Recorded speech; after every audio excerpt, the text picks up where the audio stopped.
আপনারা হয়তোবা জানেন কিনা জানি না যে আপনার যে বাজেট আছে এই বাজেট না বাড়িয়েও আপনার কিন্তু বিজনেস স্কেল করা যায়। সো এইটার জন্য আপনার কী করতে হবে সেটা হলো যে আপনাকে স্ট্র্যাটেজির জায়গা থেকে একটু চেঞ্জ আনতে হবে, আপনাকে আউট অফ দ্য বক্স চিন্তা করতে হবে। আমি আপনাকে কয়েকটা এক্সাম্পল দিই।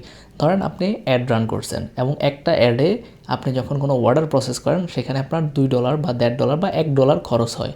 আপনার ওই অ্যাডের মাধ্যমে যে অর্ডার হয় সেইখানে হলো যে আপনার যে প্রোডাক্টের ভ্যালু ওইটা হয়তো বা 1,000 টাকা।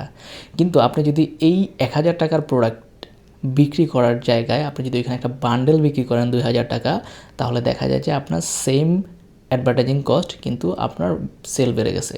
সেল বেড়ে গেছে বলতে আপনার অর্ডারের যে সংখ্যা ওইটা কম, কিন্তু অর্ডারের ভ্যালু অনেক বেশি। আপনার 1,000 টাকার জায়গায় 2,000 টাকা হয়ে গেছে। সো এইটা যখন আপনি অফার মেক করবেন বা যখন আপনি বান্ডেল মেক করবেন, এরকম অনেক স্ট্র্যাটেজি অ্যাপ্লাই করা যায় যেটার মাধ্যমেও এই জিনিসগুলো করা যায়। এইটা ছাড়াও আপনি যখন কোনো ওয়েবসাইট কেন্দ্রিক মার্কেটিং করবেন ওইখানেও কিন্তু অনেক ইমপ্রুভমেন্ট আনা যায় যেটার মাধ্যমে আপনার কনভার্সন রেট বাড়ে।